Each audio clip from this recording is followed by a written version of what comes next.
Glória a Deus. Pessoal, a gente está realmente feliz e agradecido por mais uma oportunidade da gente estar junto.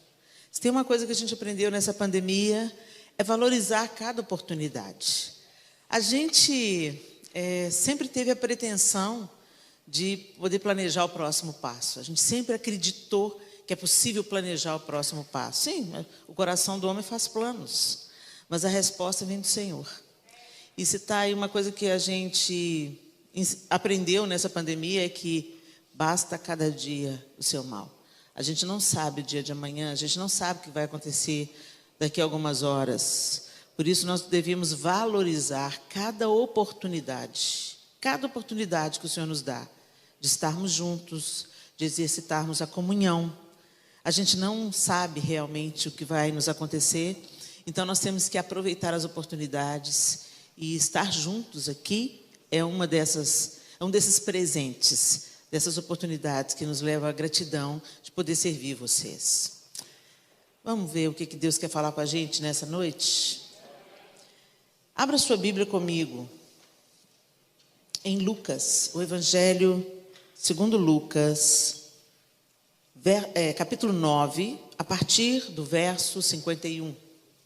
Lucas 9, 51.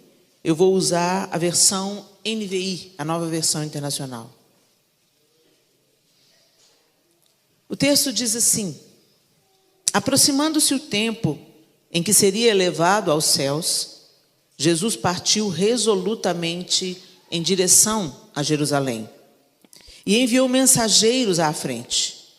Indo estes, entraram num povoado samaritano para lhe fazer os preparativos.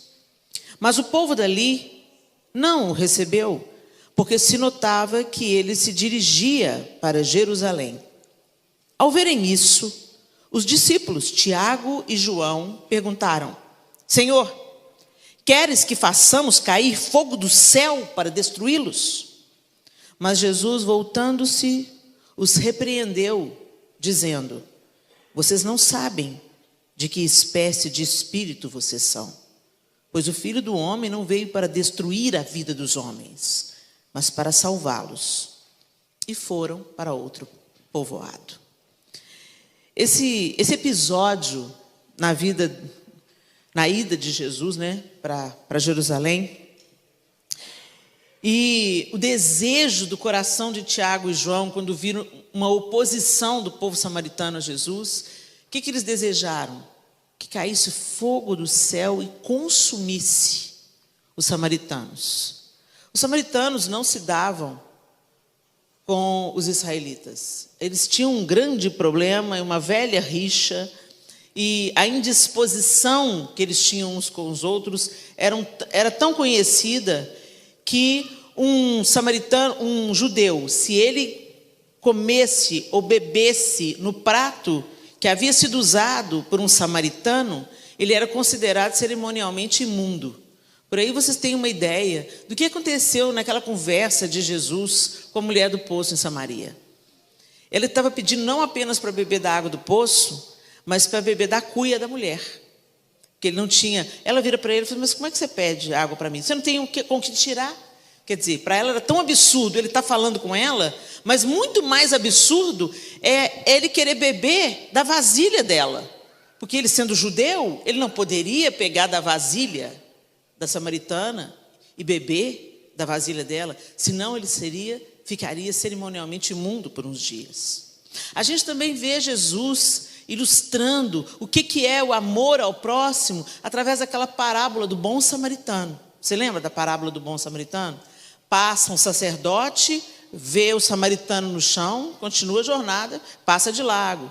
Passa um levita, passa de largo. E perceba, Jesus colocou 2 homens na ilustração dele que participavam ativamente do serviço ao rei, do serviço a Deus.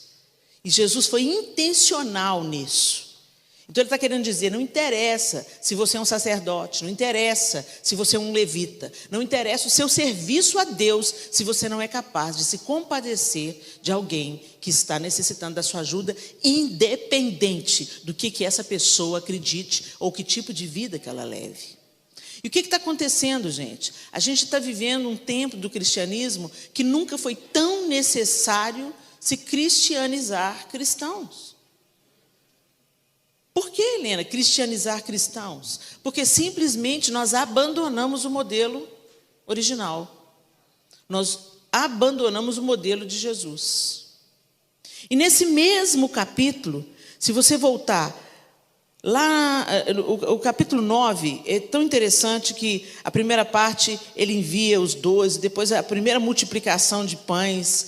Aí vem a confissão de Pedro, que ele era o Cristo, o Filho do Deus vivo. Depois vem a transfiguração. Jesus está no monte com os seus discípulos e acontece a transfiguração. Depois vem a cura de um menino endemoniado. Jesus está fazendo milagres e sinais e maravilhas estão acontecendo. E aí lá no verso 46, volta aí um pouquinho que você vai ver. Começou uma discussão entre os discípulos acerca de qual deles seria o maior. Jesus, conhecendo os seus pensamentos, tomou uma criança e a colocou em pé a seu lado. Então lhes disse: quem recebe essa criança em meu nome está me recebendo, e quem me recebe está recebendo aquele que me enviou. Pois aquele que entre vocês for o menor, este será o maior. Disse João: Mestre, vimos um homem expulsando demônios em teu nome e procuramos impedi-lo, porque ele não era um dos nossos. Não impeçam, disse Jesus, pois quem não é contra vocês é a favor de vocês. Olha que interessante, gente.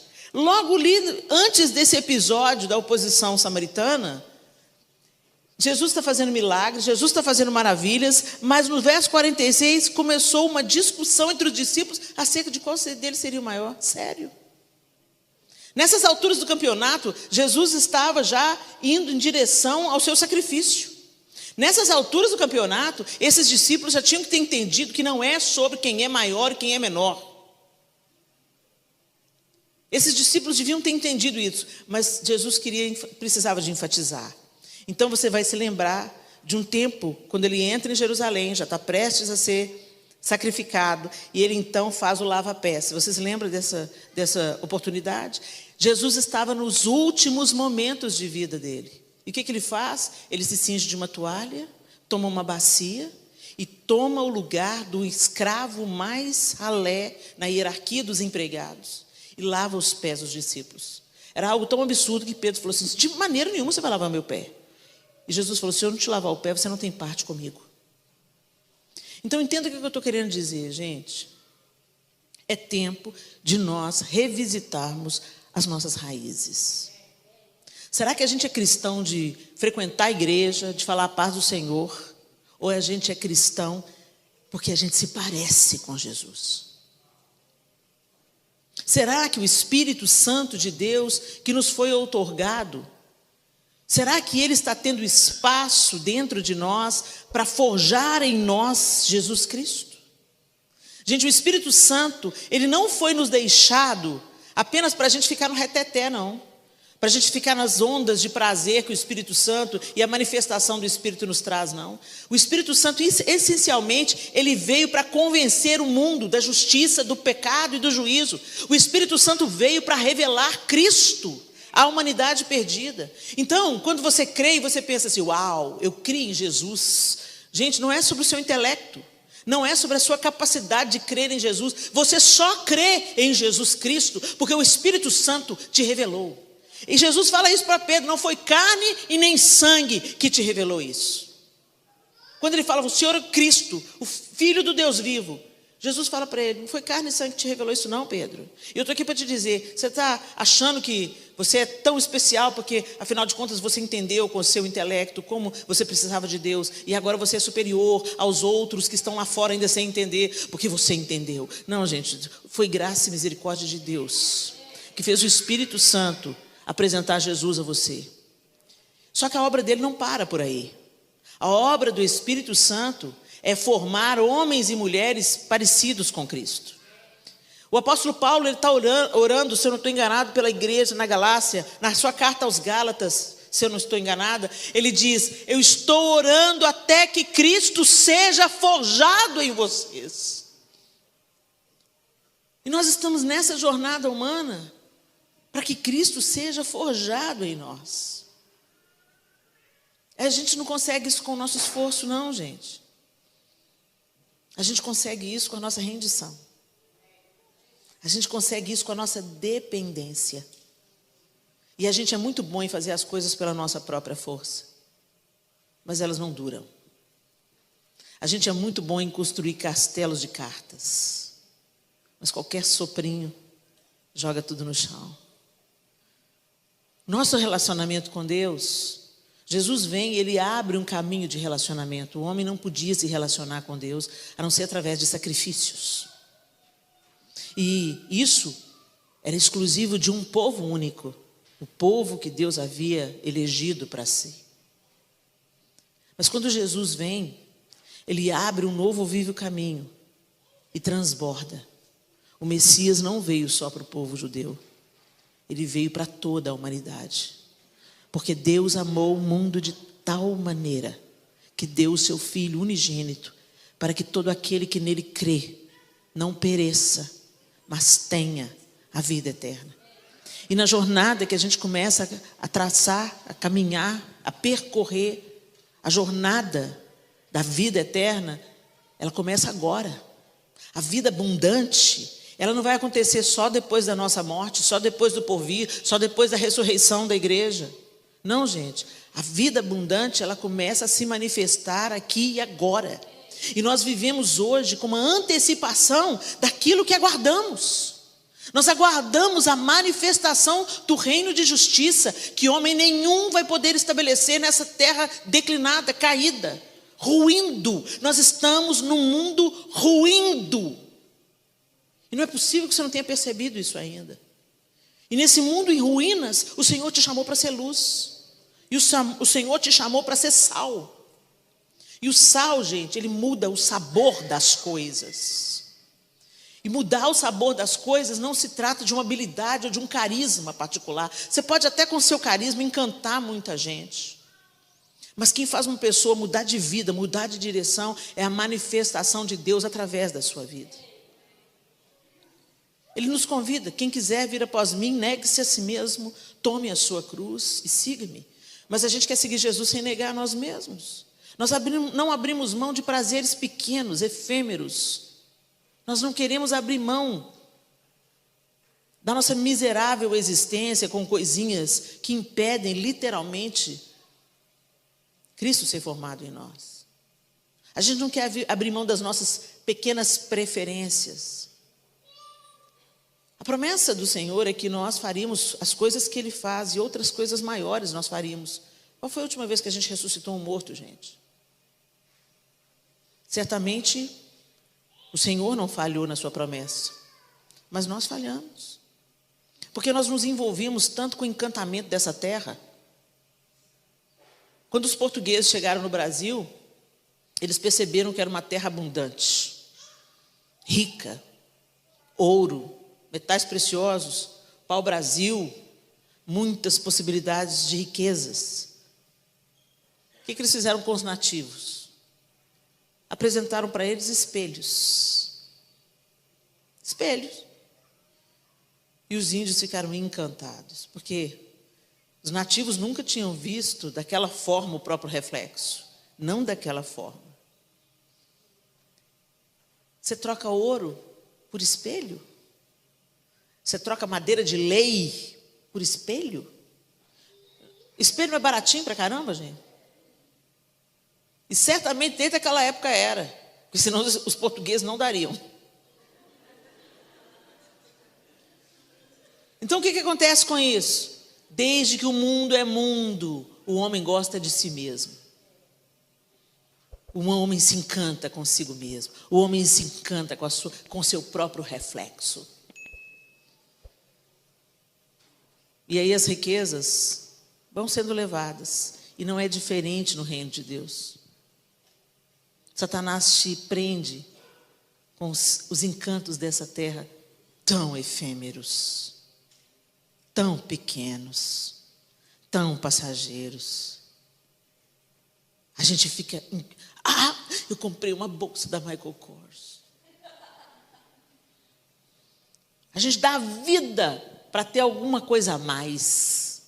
A gente se esforça, trabalha. Às vezes para competir com o outro que comprou um carro novo. O Senhor não nos chamou para isso, gente. Ele falou, em primeiro lugar, o reino de Deus, a sua justiça. As demais coisas serão acrescentadas. Elas serão acrescentadas. Porque o Senhor não deixa faltar nada. Jesus garantiu para a gente. Se o Senhor que veste a erva do campo, veste os lírios do campo, sustenta as aves do céu, Ele não vai fazer isso por vocês? É claro que Ele fará isso por vocês.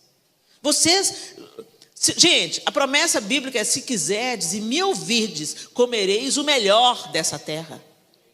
Agora, vamos mudar a hierarquia aí, vamos mudar as posições, as prioridades. Em primeiro lugar, o reino de Deus, a sua justiça. Mas a gente inverteu, a gente vive para as coisas desse mundo e quer a chancela de Deus, quer a assinatura de Deus. Vem cá, Senhor, me abençoa aqui nesse projeto. Vem cá, Senhor, me abençoa aqui porque eu quero comprar essa casa. Vem cá, Senhor, me abençoa aqui. A gente faz o projeto e chama Deus para abençoar. Não, gente, a gente que entra no projeto de Deus. E enquanto servimos ao Senhor, as demais coisas serão acrescentadas. Tem gente que está sacrificando a família, está sacrificando a saúde, está sacrificando a igreja. Tem um tanto de gente que está nos assistindo agora que devia estar aqui no banco, mas não está aqui no banco, está em casa, no conforto da própria casa. Por quê? Porque Deus não tem tanta importância assim. Ah, Helena, é claro que Deus tem importância, sim. Claro que tem. Eu não preciso ir na igreja para adorar a Deus, não. De fato, não precisa. Mas não se engane, querido, querida. Brasa fora do braseiro. Esfria. Gente, ninguém cai do nada. Ninguém cai de maduro. A gente vai esfriando gradativamente. A gente vai se adequando. Sabe aquela fábulazinha do sapo na panela de pressão? Pois é. Vai esquentando a água, põe o sapo na água fria. E aí vai adequando o fogo. Vai aumentando o fogo, mas devagarinho. E aí o que o sapo faz? O sapo vai se adaptando. A temperatura corporal do sapo vai se adaptando à temperatura da água. E ele vai se adaptando gradativamente. Esquenta mais um pouquinho e ele vai se adaptando gradativamente. E quando pensa que não, ele quer pular fora, porque ele percebe que está quente demais. Só que ele gastou toda a sua energia se adaptando. E assim é as pessoas que estão hoje com o Senhor, mais ou menos. Eu venho na igreja e eu pago a minha conta. Eu venho na igreja, dou meu dízimo, a minha oferta, assisto o culto. O culto. Ai, que tédio. Esse pessoal do louvor tem que melhorar, hein? Esse som tem que melhorar. Nossa, aquela igreja. Gente, essa igreja tem um aspecto tão antigo. Nossa, essa música do louvor eu não gosto, não. O louvor não é para você, não, bem. O louvor é para Jesus. A gente se reúne para adorar o Senhor. A gente se reúne como uma declaração de que nós não somos suficientes sozinhos. Nós precisamos uns dos outros. Nós precisamos uns dos outros. Então, quando eu venho para a igreja, eu não venho para provar para os outros que eu sou melhor, porque eu não sou. Frequentar uma igreja não faz de ninguém superior a ninguém. Mas quando eu entendo o evangelho de Jesus Cristo, eu entendo que eu preciso da igreja do Senhor. Que eu sou parte dela, imperfeita. Mas a igreja só tem hipócrita. Não, tem muita gente boa. Tem hipócrita também. Mas essa é a igreja. Quem vai fazer a separação entre o joio e o trigo é o Senhor. Então trata de ser trigo. Ninguém te constituiu juiz sobre o outro. Não fica porque só tem hipócrita. Cuida de não ser hipócrita, já está bom. Já está ótimo se tiver um na igreja que não seja hipócrita. Seja sal. Faça diferença. Muda o sabor da igreja. Porque, gente, se a gente não cumprir a nossa vocação, e Jesus falou que o sal muda o sabor. Eu nunca vi ninguém falando, que sal maravilhoso. Olha o sal dessa carne. Ninguém fala do sal na comida. Não é não? Agora tira o sal para ver. Cadê o sal? está sem sal. É isso aí. É isso aí. Você não tem que aparecer mais do que ninguém. Você só realça o sabor do que é bom. Realça o sabor do que é bom. Agora, Jesus chama a nossa atenção, e vocês aqui na América, vocês vivenciam isso. Porque o sal, além da comida, ele serve para mais o quê, gente? E para derreter a neve, ele fica onde? E para ser pisado pelos homens. Ou seja, se você perder o sabor, se você não cumprir a sua principal vocação, que é mudar o ambiente que você está, por causa de Cristo que habita em você, você será pisado pelos homens. Você só vai servir para isso. Tem gente que está desesperado pelo aplauso humano. Não esteja desesperado pelo aplauso humano, não. Esteja desesperado pela aprovação de Deus. Senhor, eu quero que o Senhor me aprove. Eu estou sendo aprovada. Porque, gente, você pode ser usado por Deus sem ser aprovado por Ele. Não se gabe se Deus está te usando. Deus está me usando na terra. E daí? Ele usa mula. Ele usa pedra. Usar não significa que a gente está sendo aprovado, gente. Por isso que Jesus falou assim, naquele grande dia, muitos virão, Senhor, em teu nome profetizamos. Em teu nome curamos enfermos. Em teu nome expelimos demônios. Gente, essa palavra é para crente e é crente pentecostal. Não é para crente reformado, não. Porque os crentes reformados não acreditam em expelir demônio.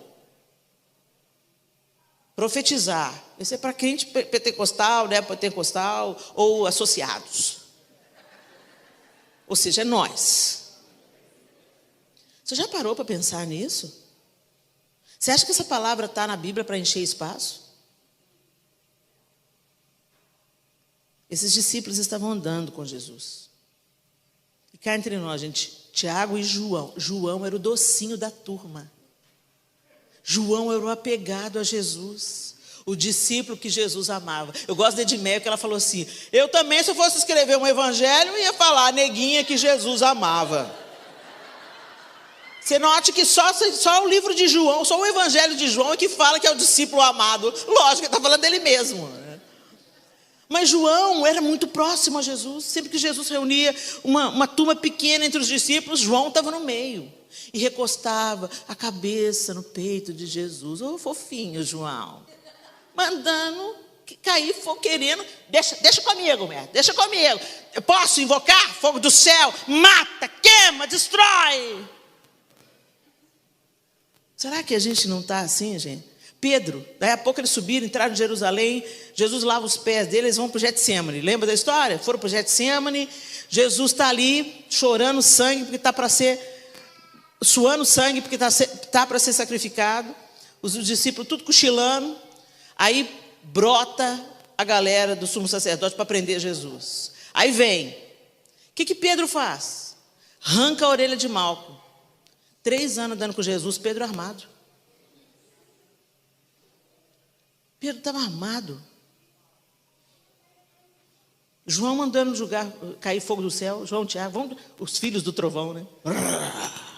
Joga fogo do céu, queima, mata eles. E Jesus pergunta, que espírito sois? E ele pergunta para nós hoje, de que espírito nós somos? Será que é o Espírito de Deus que está nos tecendo dia após dia? Gente, nós somos todos imperfeitos. Meu Deus, como nós somos imperfeitos. Mas eu não sou a Helena que eu era no ano passado. Eu não sou a Helena que eu era 5 anos atrás. Porque é de fé em fé, de glória em glória. O Senhor quer nos modificar dia após dia. Nos santificar. O processo de santificação é o processo de morte para a nossa carne. Morte para o nosso eu miserável, que quer clamar fogo do céu para aqueles que não pensam como a gente. São justamente esses que Jesus quer alcançar. É justamente na vida desses que a gente tem que fazer diferença. É esses que estão sofridos, quebrados, arrebentados, abandonados. É para eles que nós estamos aqui. não para viver uma religião ou um clube social chamado Evangelho. Coisas que nós estamos buscando para nós, Jesus despreza. Nós gostamos dos primeiros lugares, nós gostamos de sair na foto com um político famoso, nós gostamos, coisas que Jesus deu as costas. Nós gostamos das grandes cidades. Jesus foi para Cafarnaum. Ainda teve um infeliz aí que falou que era casa na praia. Como é que o povo está tentando torcer o evangelho para arrancar a humildade de Jesus? Para arrancar a renúncia de Jesus, a qual nós somos chamados a ser coparticipantes. Estamos exaustos, cansados, sobrecarregados, porque não estamos aprendendo de Jesus, que é manso e humilde de coração. E a gente fica nas nossas demandas, disputas, invejas. Os discípulos estão aqui, um estava armado, outros dois estão chamando fogo do céu, e um pouco antes aqui eles estavam disputando para saber qual deles que era o mais proeminente. E Jesus está falando com vocês, não é assim, no meio de vocês não é assim. Vocês são servos uns dos outros. Se você quer ser grande, sirva. E nós estamos nos distanciando dessa mensagem, gente. Nós estamos nos distanciando do evangelho da cruz. Nós estamos nos distanciando. E o Senhor vai fazer o quê para nos atrair de volta? Às vezes, quando a gente não escuta Deus na bonança e no sussurro, a gente escuta no megafone. Quando Deus pega o megafone, é um problema.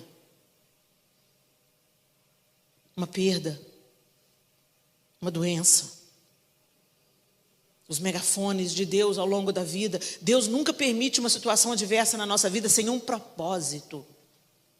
Eu vivo uma situação difícil na minha vida há cerca de 8 anos, 9 anos. Ela começou mansa, começou uma chuva forte. Depois ela virou uma tempestade. Depois começou a entrar água para todo lado, no meu barco. A quase ir a pique. Eu pensei, vou afundar. Mas Jesus estava no barco. Ele está. A tempestade não passou. Mas eu estou naquele capítulo que Jesus está olhando para mim e falando, nós vamos chegar na outra margem.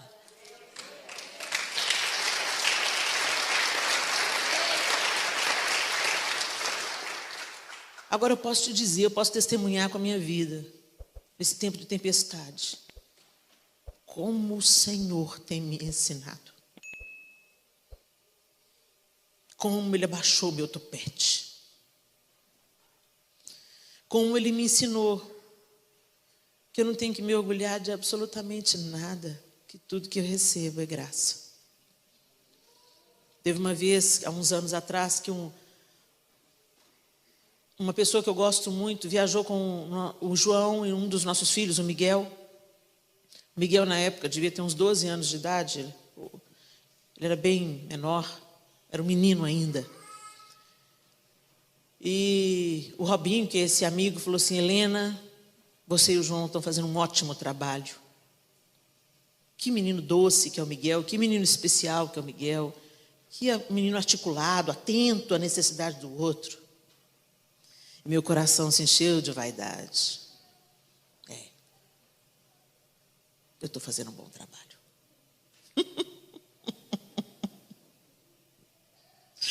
Aí a água entra por todo quanto é lado do barco e Jesus fala, quem está fazendo o trabalho sou eu.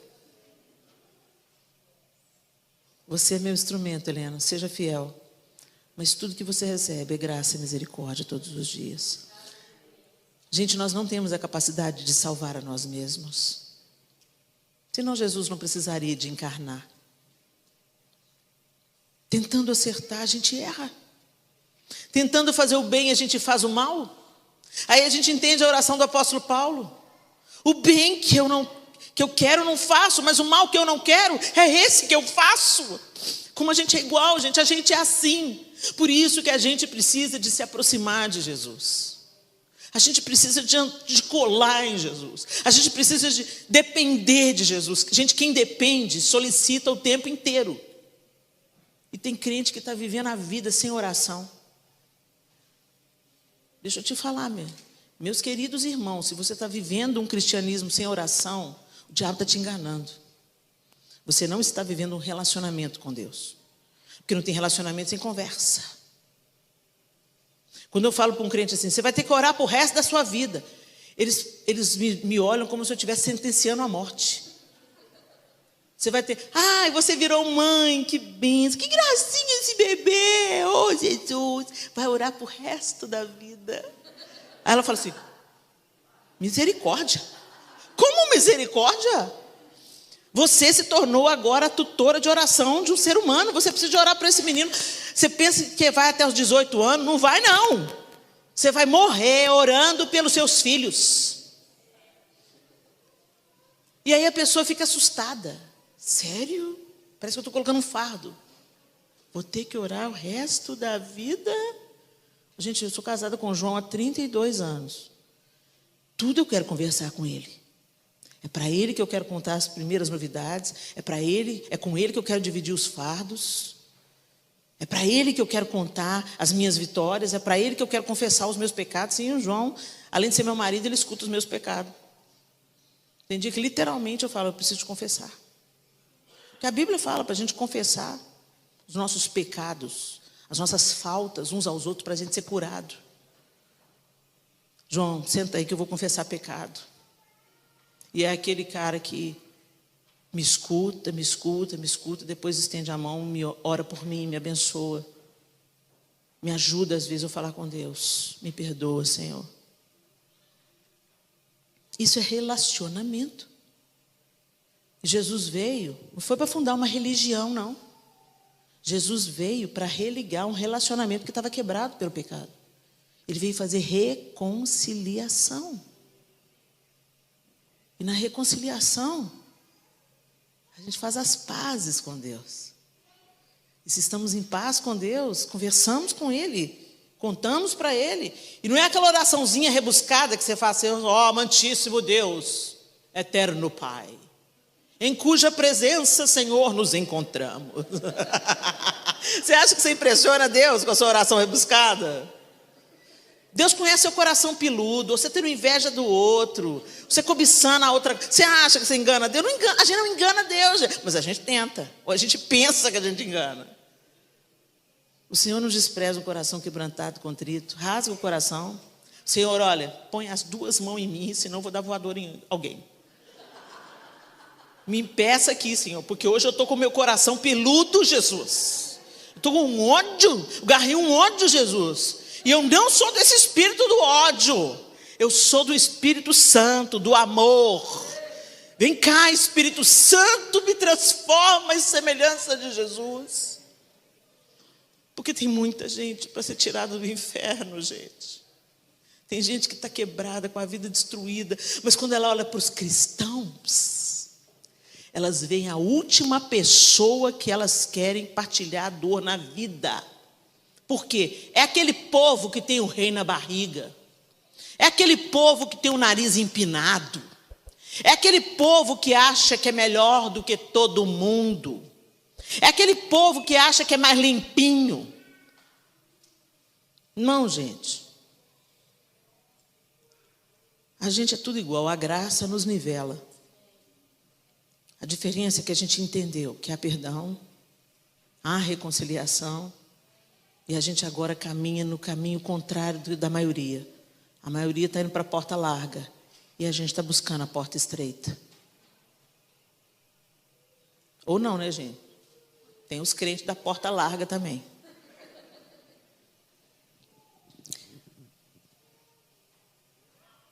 A cruz é um paradoxo. Nós valorizamos a educação, o sucesso, a riqueza. E Deus valoriza a fraqueza, a dependência e a humildade. E a palavra de Deus está recheada de exemplos disso, de Gênesis a Apocalipse. Mas sem dúvida nenhuma, o maior exemplo próprio Jesus. Ele não nasceu em Jerusalém. Ele não cresceu em Jerusalém. Ele não andou com a elite religiosa. Ele morreu uma morte maldita, para que nós tivéssemos vida. Mas a gente busca grandeza, riqueza e sucesso, como Lúcifer. Lúcifer vivia na companhia da grandeza, querubim da guarda ungido. Mas para ele não foi suficiente. Ele queria sempre mais. Jesus veio em rota de colisão com Lúcifer. Enquanto Lúcifer quis se elevar, Jesus se esvaziou. Enquanto ele quis poder, Jesus abriu mão. Renunciou à sua posição de Deus.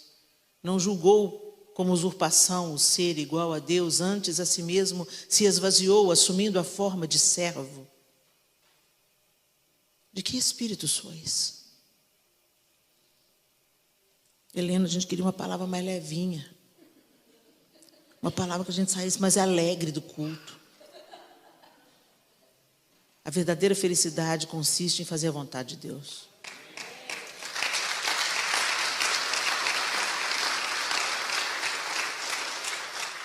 Agora, João experimentou alguma coisa. Ele antes queria que o fogo caísse do céu, vocês lembram?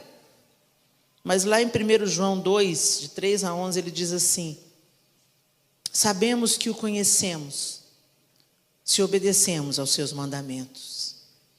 Aquele que diz, eu o conheço, mas não obedece aos seus mandamentos, é mentiroso, e a verdade não está nele. Mas se alguém obedece à sua palavra, nele verdadeiramente o amor de Deus está aperfeiçoado. Desta forma, sabemos que estamos nele. Aquele que afirma que permanece nele deve andar como ele andou. Amados,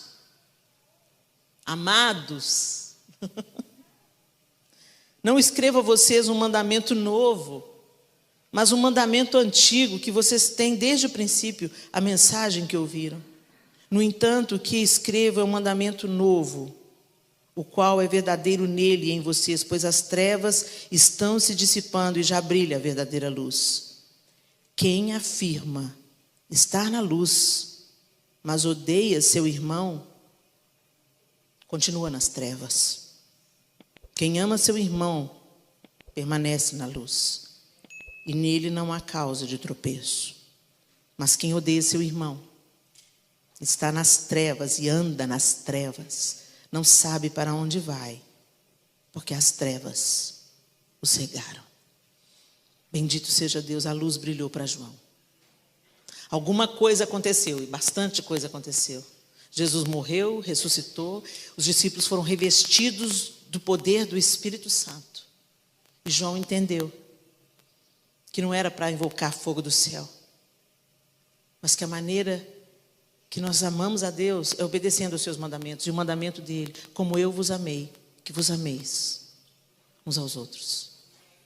Jesus não me amou quando eu estava pronta.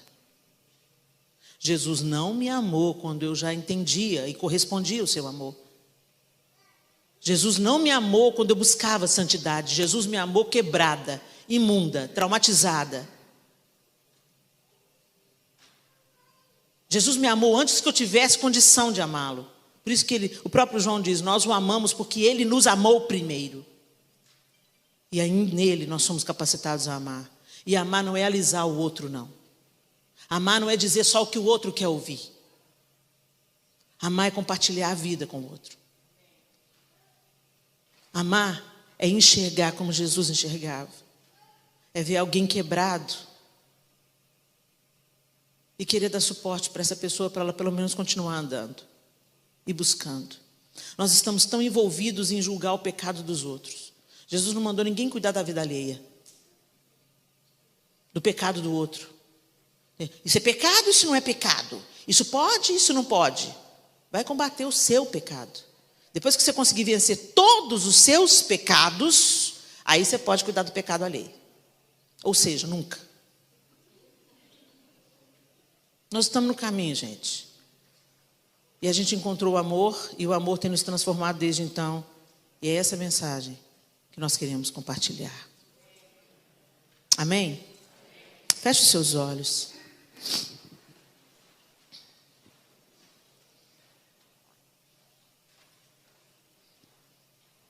Talvez tenha algumas pessoas que você está querendo secretamente no seu coração que venha fogo do céu. Ó Senhor, mata ele, destrói ele.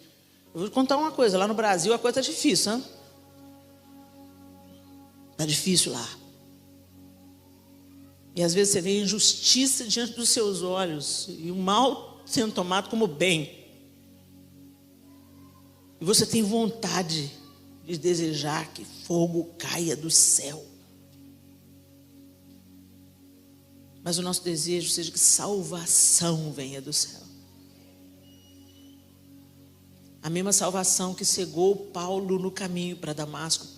Saulo estava indo para Damasco para prender, para destruir, para aniquilar, para matar. Mas Jesus encontrou Saulo no meio do caminho. É esse Jesus que nós seguimos. É a esse Jesus que não matou Saulo, mas levantou Paulo como profeta e discípulo aos gentios.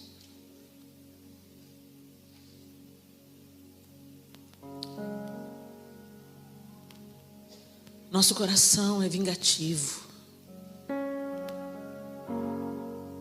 E é por isso que nós precisamos de Jesus. Nosso coração é egoísta. E é por isso que nós precisamos de Jesus. Nós somos avarentos. E é por isso que precisamos de Jesus. Nós gostamos de andar com pessoas bem relacionadas. E nem percebemos pessoas que precisam de ser acolhidas. E é por isso que nós precisamos de Jesus. Nós temos os armários cheios, enquanto pessoas estão nuas. Nós temos a despensa lotada, enquanto tantos padecem necessidade. Nós guardamos dinheiro na conta, enquanto missionários passam fome. E é por isso que precisamos de Jesus. Só forjados nele, modificados por ele, cheios dele.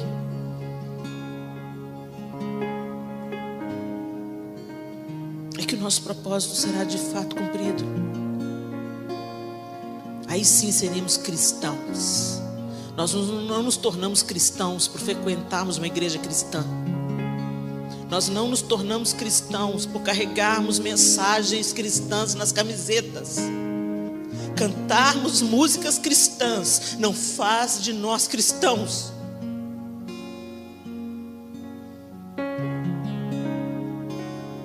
Nós conseguimos gozar de paz, alegria,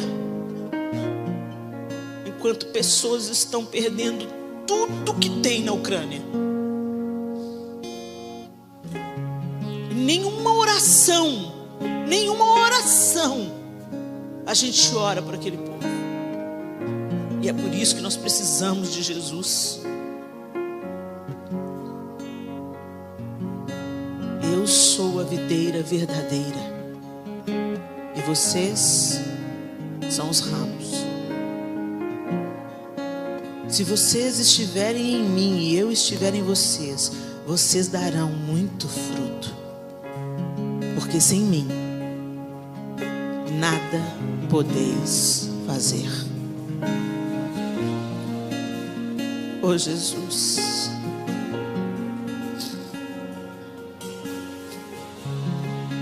nós não podemos nada. Sem o Senhor nós não podemos nada. Nós somos incompletos e imperfeitos. Nosso coração é cobiçoso, egoísta. Mas quando o Senhor quando o Senhor nos governa, nos molda, nos aperfeiçoa no teu amor, nos santifica, os frutos virão. O amor, a alegria, a paz, a longanimidade, a benignidade, a bondade, o domínio próprio, os frutos do Espírito florescerão naqueles que estão conectados em Ti. Por isso nós te pedimos, Senhor Jesus, perdoa-nos. Perdoa-nos, porque nós frequentamos a igreja, a gente é dizimista, ofertante, a gente frequenta a célula, a gente está andando no meio dos crentes, mas o amor, a alegria, a paz, a longanimidade, a benignidade, a bondade, o fruto do Espírito está escasso em nós. E essa é a evidência de que nós temos nos tornado religiosos, Senhor, e não dominados pelo Teu Espírito. Nós estamos como João e Tiago, naquela subida para Jerusalém. Mas nós queremos mudar como João mudou. Nós queremos que a sua morte, a sua ressurreição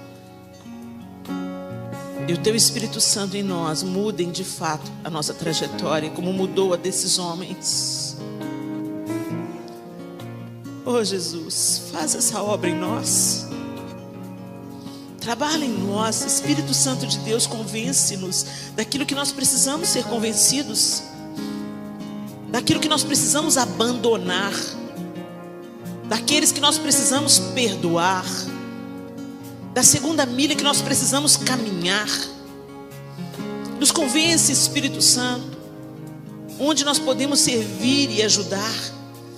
Tira os olhos de nós mesmos, do nosso próprio umbigo, do nosso egoísmo, Senhor. Tira os nossos olhos de nós mesmos e coloca os nossos olhos no Senhor. E muda a nossa vida, Senhor.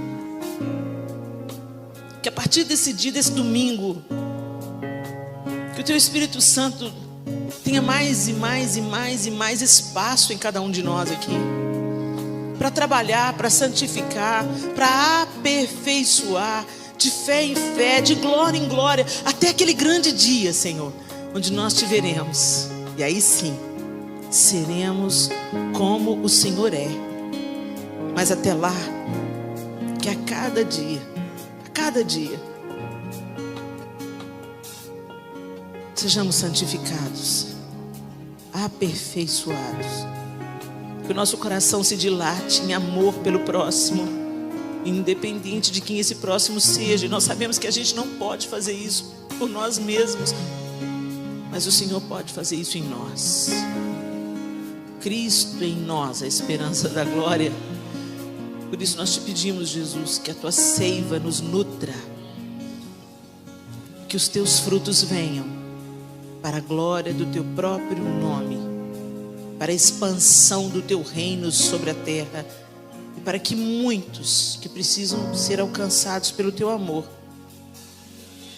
o sejam, pela Tua graça e misericórdia em nós, em nome de Jesus. Amém e amém. Deus abençoe vocês, queridos.